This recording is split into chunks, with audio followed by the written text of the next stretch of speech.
Dalam nama Yesus kami berdoa dan mengucap syukur. Amin. Silakan duduk saudaraku. Shalom.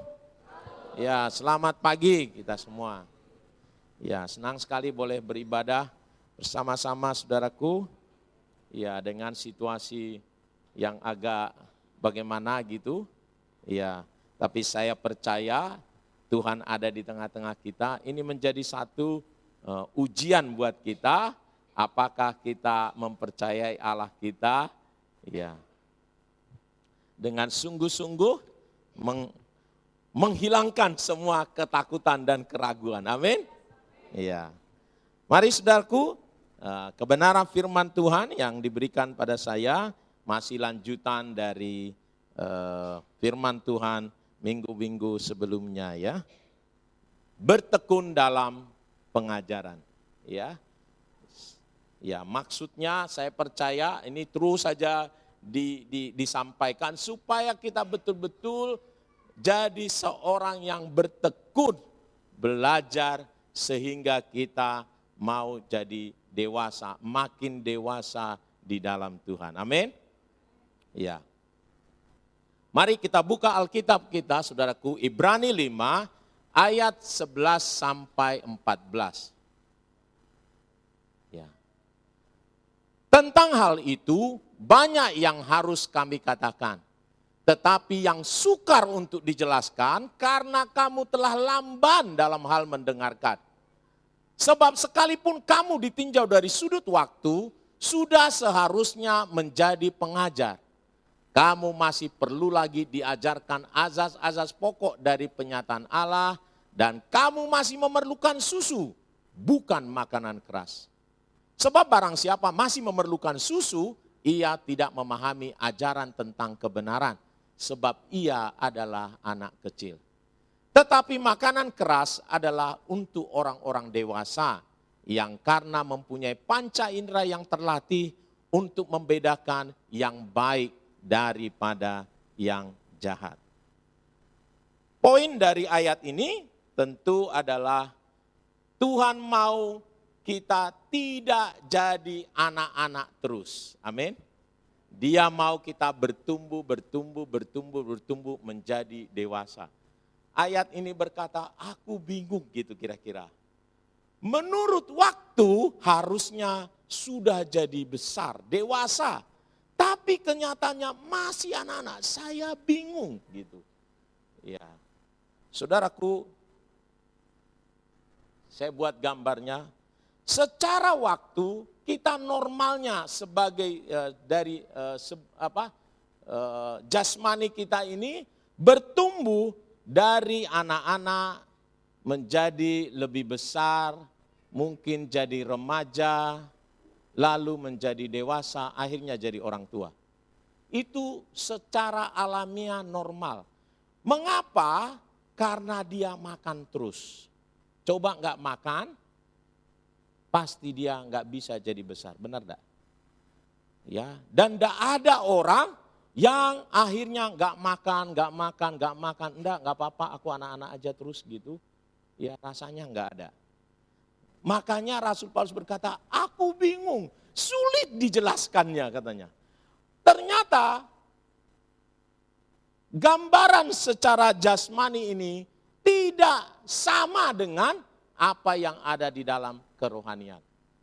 Ada orang yang sudah lama, usianya sudah lanjut di dalam Tuhan, tetapi tetap masih anak-anak. Saya enggak bisa bayangkan memang ada orang rasanya enggak mungkin begini wajahnya 20 tahun. Ya kan? Apalagi seperti ini. Kalau di dalam tadi ayatnya itu susu katanya. Wah, lebih kecil lagi tuh. Belum bisa berdiri jangan-jangan. Karena susu. Padahal harusnya katanya sudah jadi pengajar paling tidak sebesar ini. Kenapa? Karena tidak bertekun dalam pelajaran.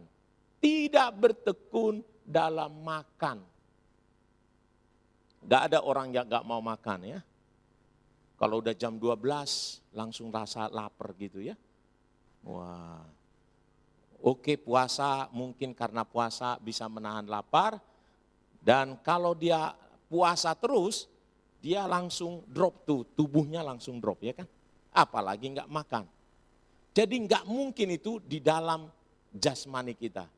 Tetapi aneh bin ajaib, banyak orang secara rohani puasa terus dan merasa sehat, padahal harusnya enggak. Ya. Tuhan mau kita dari anak-anak bertumbuh menjadi dewasa.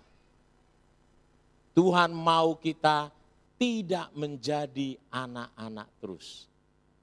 Ya. Memang yang kelihatan kita secara jasmani. Seperti halnya yang kelihatan jauh jadi lebih penting. Padahal tidak selalu yang kelihatan itu lebih penting daripada yang tidak kelihatan. Di dalam Tuhan ini justru yang tidak kelihatan itu yang jauh lebih penting. Ya. Tuhan selalu berkata, aku tidak melihat rupa, tetapi aku melihat hati. Ya. Banyak hal tidak bisa kelihatan. Dan yang jauh lebih penting adalah yang tidak kelihatan itu. Ya. Firman Tuhannya berkata, jadi kita mengapa tidak bertumbuh dan tidak menjadi dewasa? Karena dia kurang bertekun. Dia bilang lamban mendengarkan. Ayatnya tadi yang kita baca itu, tentang hal itu banyak yang harus kami katakan. Tetapi yang sukar untuk dijelaskan, karena kamu telah lamban dalam hal mendengarkan. Sebab sekalipun kamu ditinjau dari sudut waktu, sudah seharusnya menjadi pengajar.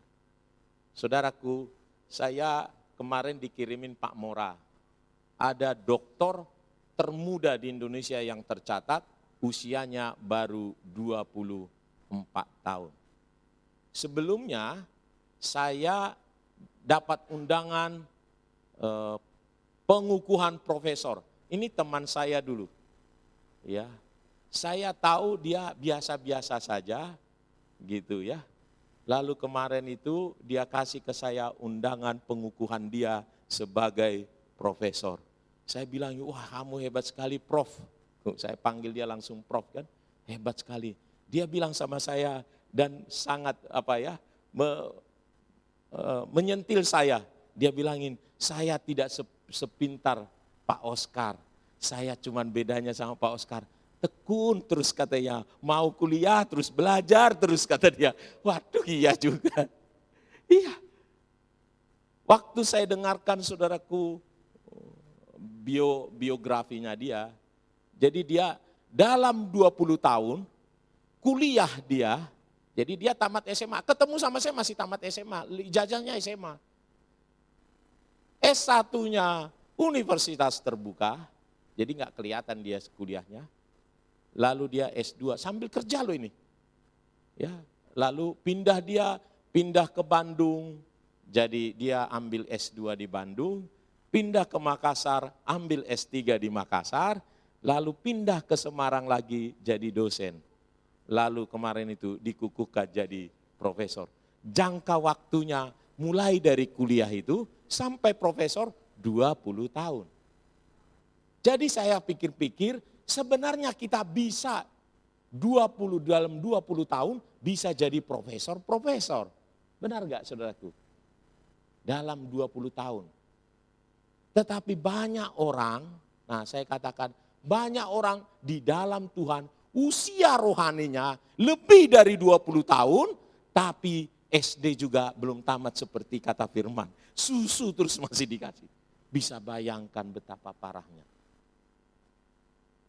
Sulit dijelaskan. Kenapa? Tidak bertekun dalam pengajaran. Ya. Kalau enggak bertekun tadi anak-anak itu yang enggak makan itu pasti begini nih. Iya kan? Enggak mungkin seperti ini tadi orangnya. Karena enggak makan. Makanya dia tetap makanannya susu. Kalau udah begini memang kasihnya susu. Enggak akan bisa makanan keras, ya kan? Halo? Iya. Tapi coba kasih kepada orang dewasa susu. Waduh, gak cukup gizi dia. Anda gak bisa.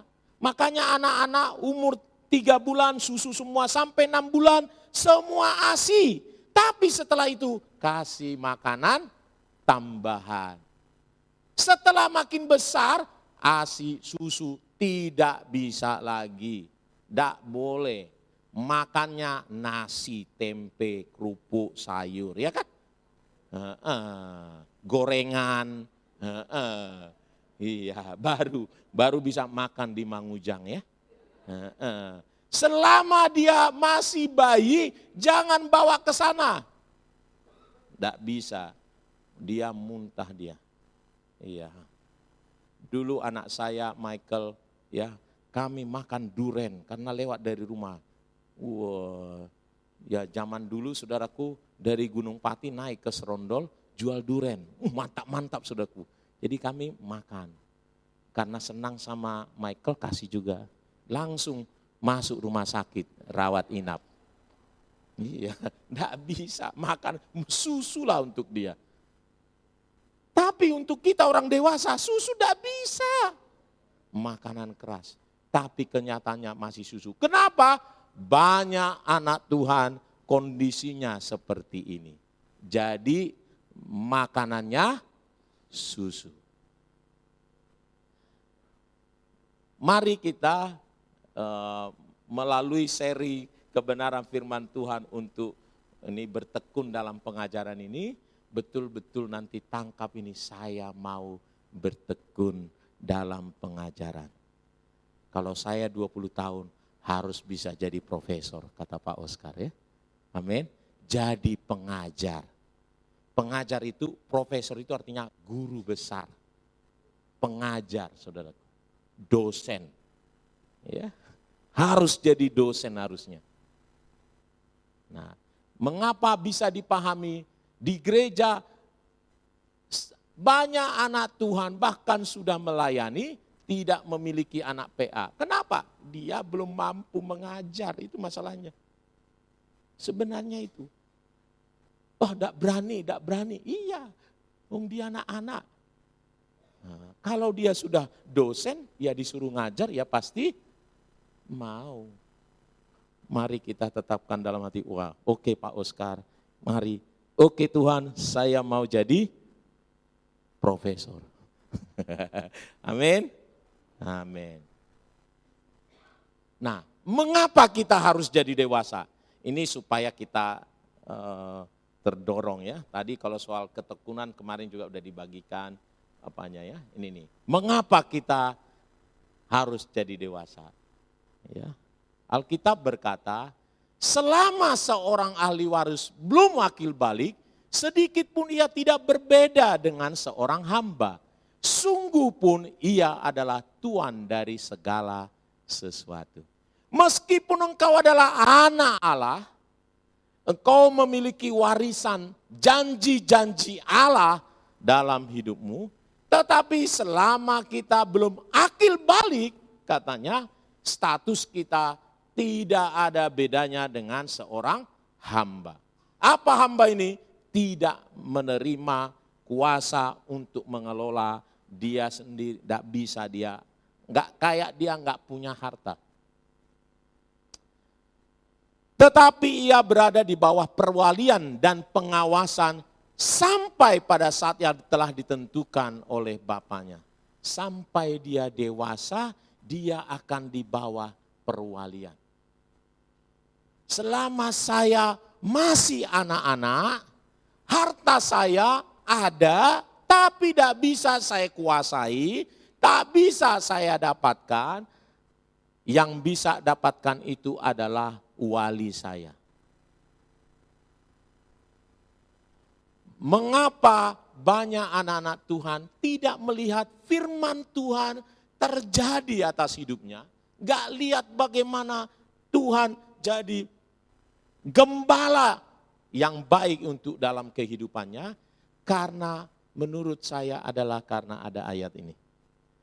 Tuhan tidak mungkin memberikan semua barang-barang kita kepada kita kalau kita belum jadi dewasa. Ya, saya bisa memahami ini, tidak mungkin saya serahkan semua milik saya kepada anak saya kalau dia belum dewasa. Nanti bisa-bisa mencelakakan dia. Benar tidak? Jangankan itu, lebih simpelnya aja. Anak-anak kita kalau minta korek api, rasanya kalau dia masih kecil tidak akan kita kasih. Kenapa? Itu bahaya buat dia. Meskipun dia menginginkannya karena dia tertarik. Jadi mengapa banyak anak Tuhan berdoa kepada sesuatu dan rasanya menurut dia itu bagus Tuhan, tapi enggak dikasih-kasih Tuhan. Jangan-jangan dia belum dewasa. Sehingga Tuhan berpendapat, nak kamu belum besar, belum bisa menangani ini. Dan banyak hamba-hamba Tuhan juga percayai, kenapa tadi lagu kita sih itu bagus, saya setuju, bukan enggak ya. Kelimpahan datang. Dan kita pengen sekali merasakan kelimpahan itu, tapi rasanya kok jauh, ya kan? Jauh, kok enggak ya Tuhan, gimana ya Tuhan gitu. Kita enggak dewasa-dewasa. Kita harus jadi dewasa supaya itu betul diserahkan Bapa kita. Saatnya kita jadi dewasa langsung dia kasih. Ini nak, ini nak, ini nak. Amin. Iya. Mari kita menjadi dewasa. Supaya janji-janji Tuhan digenapi atas hidup kita. Amin. Poin kedua, mengapa kita perlu jadi dewasa adalah kalau kita masih anak-anak, kita ini ikut-ikutan. Lagi tren A, kita A. Lagi tren B, ikut B. Coba anak-anak itu, dia sangat dipengaruhi oleh lingkungan. Anak-anak itu gampang dipengaruhi. Sekarang lagi rame-ramenya saya lihat di YouTube penculikan anak-anak. Ya. Yang banyak keluar di YouTube adalah sebenarnya dirampas, diapa gitu. Tetapi banyak juga di YouTube itu dikasih permen langsung ikut dari sekolah dibawa jalan-jalan. Lalu masuk ke dalam mobil. Jarang dirampok gitu, enggak. Dia kasih dipengaruhi ya kan. Di sekolahnya dia apa. Oh saya mau jemput ini. Dikasih, dia langsung, oh ya mau enggak permen, mau enggak ini? Ya oh mau, ya tante gitu. Ikut dia. Dia mudah sekali dipengaruhi. Itu yang disebut di ayat ini. Anak-anak diombang-ambingkan. Ya. Saya bisa memahami begini, mengapa hoax gampang sekali dipercaya? Karena banyak yang mempercayai hoax itu adalah sebenarnya anak-anak. Jadi mudah dipengaruhi, gampang gitu. Ya, saya kadang cemburu. Kenapa firman Tuhan yang begitu bagusnya sudah teruji selama 2000 tahun. Paling tidak, kalau perjanjian lama beribu-ribu tahun. Perjanjian baru 2000 tahun teruji. Ya, dan tidak pernah gagal kata firman Tuhan. Jarang dipercayai orang, sedangkan ada berita hoax, gak ada apa-apanya, bisa dipercaya. Saya bingung. Iya, saya kadang cemburu, Tuhan kenapa ya? Iya. Ada banyak orang, misalnya ini ada kita kemarin itu saudaraku, ya saudaranya Mas Ipung, ya jualan, lalu cerita gitu. Ternyata banyak yang jualan ini membuat pergi ke dukun pelaris ya kan, supaya jadi datang katanya ke tempat warungnya, siram-siram air, gitu, kayak bahasa roh gitu ya. Bahasa roh setan kali ya kan. Aduh. Banyak orang mempercayai yang begituan, jauh lebih percaya dia daripada kebenaran firman Tuhan. Ya. Saya bilang, saya hibur nih, saudaranya Masipung itu, Pak, Bapak memiliki Allah yang luar biasa, roh Tuhan yang luar biasa. Alkitab berkata, roh yang kamu terima jauh lebih besar. Jadi kita doakan, semua menyingkir ya. Iya Pak, doain. Besoknya dia bilang, Pak, aku laku. Kemarin gak laku. Iya benar juga saudaraku ya. Nah, sayangnya banyak orang gak percaya. Ya. Mari kita menjadi orang-orang yang betul-betul setia dalam pengajaran firman Tuhan. Mempraktekkan, mempercayai firman Tuhan ini. Firman Tuhan itu ya dan amin. Tadi dibacakan Pak Budi ya, wow itu luar biasa. Bagaimana mungkin ia tidak menepatinya. Dia berbicara dan tidak dia laksanakan ya. Apa nih? Ya. Nah, bagaimana melihat orang itu dewasa atau tidak? Nanti kita bisa tes kita ini, apakah saya dewasa atau tidak? Nah, ini tes ini ya, stetoskop nih. Dewasa apa masih anak-anak ya? Nah, Alkitab membuatnya tiga bagian ngetes orang itu dewasa atau anak-anak. Pertama dia katakan soal kata-katanya. Anak-anak ternyata berbeda kata-katanya dengan orang dewasa. Yang kedua adalah perasaannya, merasa. Anak-anak itu perasaannya berbeda dengan orang dewasa. Dan yang ketiga adalah berpikirnya. Kalau ini gampang dipahami. Berpikir anak-anak sama berpikir orang dewasa. Nah, kata-kata anak-anak poinnya adalah tidak bisa dipegang. Sebentar iya, sebentar enggak. Iya. Kita udah bilangin sama dia, saya ingat dulu ada anak saya waktu masih kecil, saya bilangin nanti kamu nyanyi ya. Oh dia semangat, oh ya latihan, udah latihan ini. Sampai di perhelatannya, ayo nyanyi, enggak mau. Iya dia enggak mau, enggak bisa dipegang kata-katanya. Enggak bisa dipegang kata-kata. Hati-hati kita kalau tidak bisa dipegang kata-kata kita, sebenarnya kita masih anak-anak. Iya. Jangan gampang berjanji, tidak menepatinya. Yang bisa dipegang dari kita sebenarnya harusnya adalah kata-kata kita.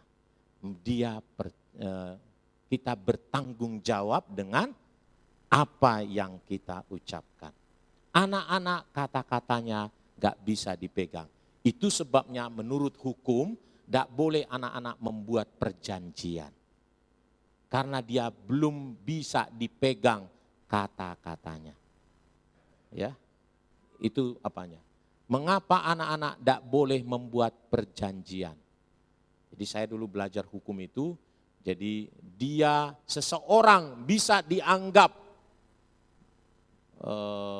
sah melakukan kesepakatan, perjanjian, akad adalah kalau dia sudah dewasa. Kalau dia belum dewasa, dia mau berbuat sesuatu, dia harus di bawah perwalian. Walinya yang tanda tangan. Iya.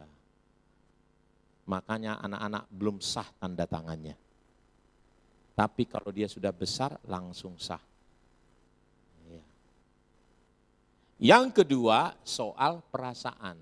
Anak-anak dikontrol oleh perasaannya. Kalau dia merasa senang, wah dia akan happy. Tapi kalau dia lagi merasa sedih, semuanya bubar.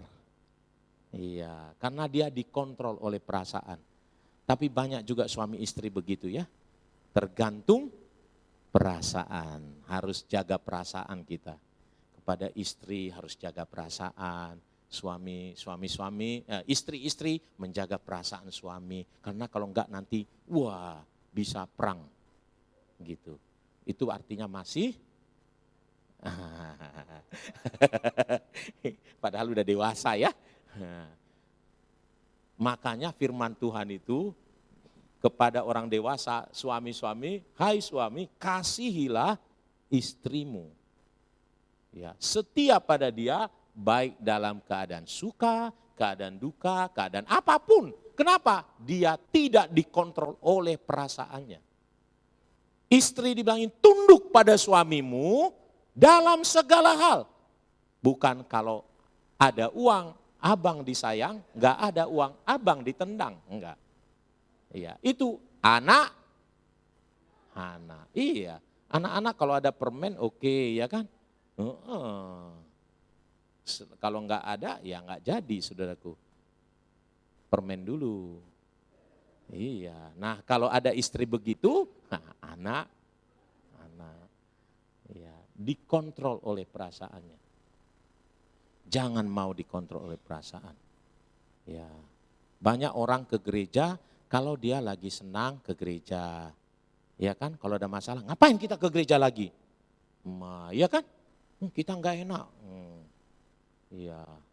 Soalnya udah berantem, berangkat ke gereja berantem, mau baju pakai apa, belum disetrika, ribut. Iya, saya bersyukur punya istri, 1 hari sebelum kami berangkat, udah dijejerin tuh, mau berangkat ke gereja, mau pilih warna apa katanya. Iya, ya. Kenapa waktu saya tanya, supaya jangan ribut pada waktu mau berangkat ke gereja. Iya, iya. Jadi saya sejak dulu gitu ya. Jadi saya ya bersyukur punya istri udah tahu.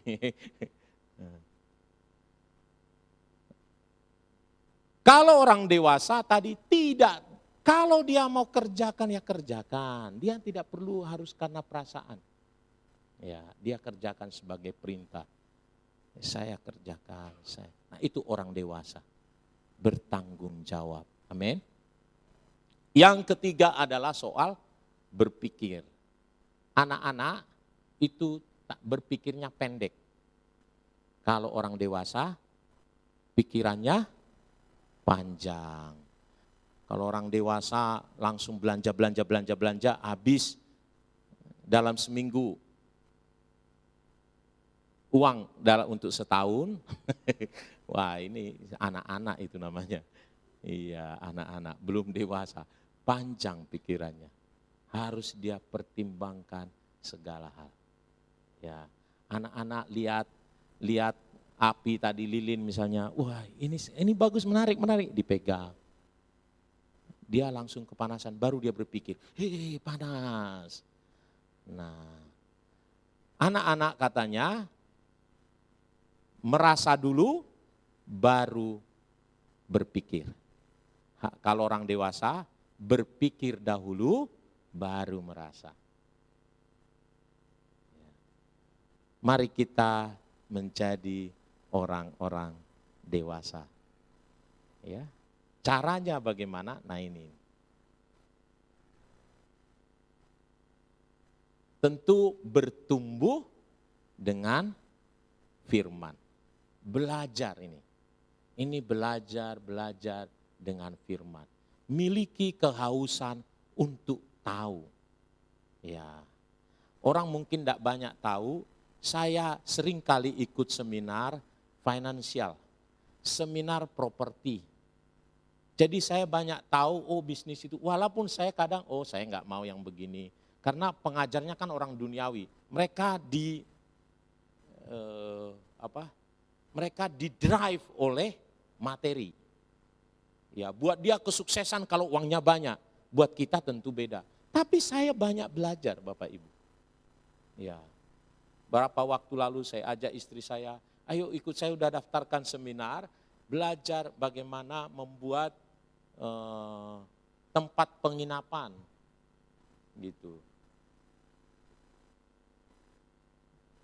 Saya disebut orang polis berjalan karena saya memang suka belajar asuransi. Belajar dari mana saya ambilin pelajaran. Sekarang lebih enak karena ada tersedia di internet. Tapi yang memang jujur diakui oleh banyak pendeta, banyak orang rohaniawan, jemaat itu jarang sekali mau belajar. Itu sebabnya tadi susah sekali menemukan pengajar-pengajar. Ya, jarang sekali. anak-anak Tuhan banyak mengira ibadah ini seperti suatu kewajiban datang, duduk, dengar, gitu kan. Lalu pulang. Datang, duduk, dengar, pulang. Datang, duduk, dengar, pulang. Menjadi satu hiburan. Nanti bisa mengomentari, kayaknya tadi itu kurang bagus ya. Pendetanya kurang lucu. Tadi MC-nya kurang mantap. Musiknya ada fals. Ini semua itu yang mungkin banyak diapain. Kita bukan begitu. Ibadah itu bukan itu. Tentu baik kalau semua berjalan dengan baik. Itu tentu pengen kita begitu. Tetapi setiap orang harus memiliki kehausan, saudaraku. Datang ke gereja itu, pertama tugasnya bukan sekedar mendengar firman, enggak. Dia membawa sesuatu kepada Tuhan. Sebab itu ibadah raya. Aku mau membawa pujianku kepada Tuhan. Tidak terbatas dengan musiknya, benar gak? Aku ingin mendengar firman Tuhan, tidak terbatas dengan pendetanya, lucunya atau apanya, enggak. Saya ingin memperhatikan orang lain, tidak terbatas orang lain memperhatikan saya atau tidak. Saya ingin berguna bagi orang sekitar, menjadi berkat, menjadi garam, menjadi terang bagi orang-orang sekitar saya. Itu sebabnya kita tidak langsung pulang, datang sudah telat, pulang duluan lagi. Nah, ini semua nggak ada di sini nih. Jangan nanti aduh Pak Oscar ini, tapi ini makanan keras juga ya. Haleluya. Mari kita saudaraku bertumbuh. Caranya apa? Memiliki kehausan. Coba saya untuk mendengar tadi bagaimana mengelola penginapan, gitu. Saya datang ke seminar bayar. Hanya mendengar 1,5 jam saya bayar. Kadang bayarnya 300.000, ada juga yang bayar sampai 500.000, saudara. 1,5 jam bayar. Lalu saya dengarkan. Ya. Oh iya ya, saya ini nih saya tangkap ini, saya filter dengan kebenaran firman Tuhan. Semangatnya saya ikuti saudaraku, orang itu luar biasa. Memang orang yang didrive oleh materi itu, wah luar biasa saudaraku. Wah mantap lah dia. Semangatnya harusnya saya tiru gitu, di dalam Tuhan. Iya.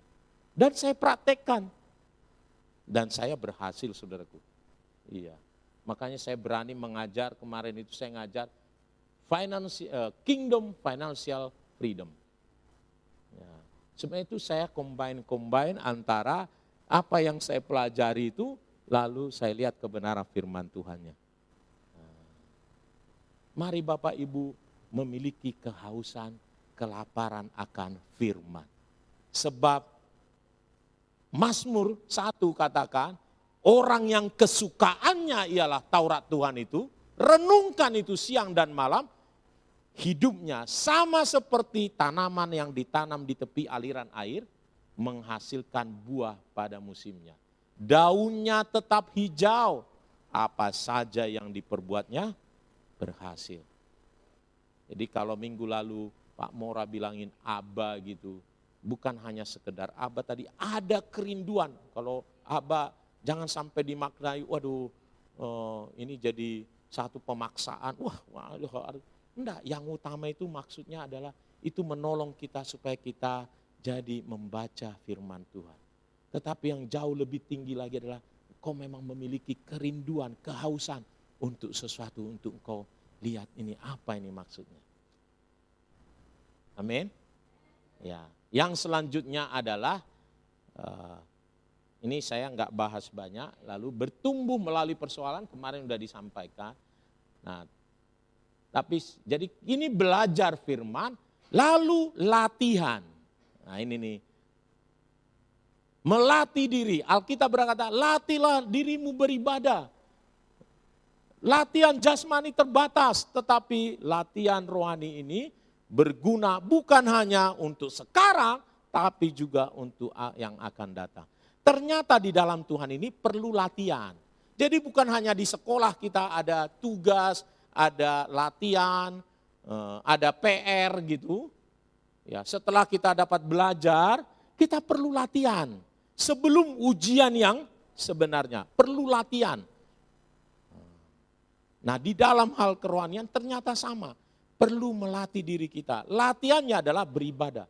Coba kita disiplinkan diri kita beribadah, mau saat teduh, doa pagi, doa malam gitu. Latih diri kita, datang persekutuan, PA, ya, baca firman, dilatih diri ini. Wah, latihan saudaraku. Lalu yang ketiga baru ujian, itulah pencobaan. Itulah pelajaran-pelajaran kita, baru kita lulus. Nah, jadi yang ini saya buati karena kemarin udah banyak dibahas melalui pencobaan ya. Jadi harusnya ini nomor 1, nomor 2, nomor 3. Ya. Jadi yang pertama belajar firman Tuhan, baru melatih diri dengan ibadah. Yang ketiga bertekunlah dalam pencobaan itu. Ya. Praktekkan ilmu firman Tuhan di dalam setiap masalah-masalah yang kita hadapi. Ketika engkau punya masalah, saya masalah ekonomi, praktekkan firman Tuhan, jangan khawatir akan makanan, pakaian, gitu ya. Nah, tentu bukan berarti ya udah eng-eng nunggu, berdoa, datang ke ATM, cek saldo gitu kan. Oh, kok nggak datang-datang, doa lagi, cek saldo lagi nggak datang. Bukan, kita bekerja untuk mendapatkan uang. Atau melakukan kegiatan-kegiatan yang menghasilkan uang. Cara Tuhan memberkati kita melalui itu. Nah, kalau kita sakit, berdoa kepada Tuhan, lalu lakukan apa yang bisa menyembuhkan kita. Tuhan memakai itu semua supaya kita bisa mengalami kesembuhan. Tentu Allah tidak terbatas, bisa juga ketika kita berdoa lalu Tuhan menyembuhkan kita. Amin. Iya. Saya pernah berdoa saudaraku. Besok mau bawa firman. Sekarang saya dibawa ke rumah sakit. Ya. Pulang dari rumah sakit, wah lemas, pening gitu. Saya bilang sama istri, "Mah, kamu aja yang bawa firman ya. Topiknya apa Pi? Gimana saya bagikannya? Begini. Sudahlah ya Pi." Ternyata dia nggak konsentrasi juga ini menerima pengajaran ini ya. Profesornya terlalu cepat juga mungkin kan, bingung ya kan. Jadi dia bilang begini saja ya Pi. Berdoalah sama Tuhan, sembuh kau malam ini, besok bawa firman katanya. Oh iya juga saya pikir gitu. Ini saatnya. Nah itu, saya ingat ini saatnya. Saya mempraktekkan firman. Tuhan saya bilangin, saya punya tugas besok. Bagimu tidak ada yang sukar. Engkau adalah penyembuhku. Saya mau istirahat. Besok pagi saya sembuh. Dan benar sekali, waktu saya tidur, saya mimpi saudaraku. Oh, ada orang bilangin, kalau nanti hadirat Tuhan lewat, dia seperti angin gitu ya. Lewat, kamu masuk ke dalam, siapa yang masuk ke dalam mengalami kesembuhan. Jadi kayak saya ingat combine ini antara firman Tuhan di kolam Bethesda dengan masa kini lah ya. Jadi saya pikir-pikir, oh ya saya tunggu. Ini dalam mimpi saudaraku. Saya tunggu. Pas lewat anginnya, gitu. Saya langsung masuk. Wah. Nah, langsung di sana tidak ada itu saudaraku. Gravitasi. Wah, di angin ini. Wah, mantap ini. Lalu saya dengar suara panas-panas turun katanya. Wah, langsung saya bilang amin. Pening-pening hilang. Amin. Ya kan? Saya ambil semua. Iya, saya bangun saudaraku, saya sehat. Luar biasa. Saya bilang sama istri, "Mam, aku yang khotbah." Iya, padahal baru jam 10 pulang dari rumah sakit. 10 malamnya. Ketika ada persoalan itu, itulah saatnya kita dites. Terapkan firman Tuhan. Mari kita banyak-banyak belajar, lalu latih diri kita beribadah tadi. Ya, habis itu baru mempraktekkan firman pada saat kita mengalami persoalan. Sekarang lagi rame-ramenya virus corona. Apakah kita menjadi orang yang takut luar biasa? Ya, atau tidak. Tapi juga jangan, wah enggak apa-apa, pegangin sana, pegangin sini, batuk-batuk, pegang-pegang gitu kan Pak. Jangan, ya kan? Iya, lakukan apa yang bisa kita lakukan. Enggak apa-apa. Oh ya, jangan salaman. Iya, kalau memang enggak apa-apa, boleh. Tapi kalau cuma salaman ya pakai anti saja ya, salaman ya kan?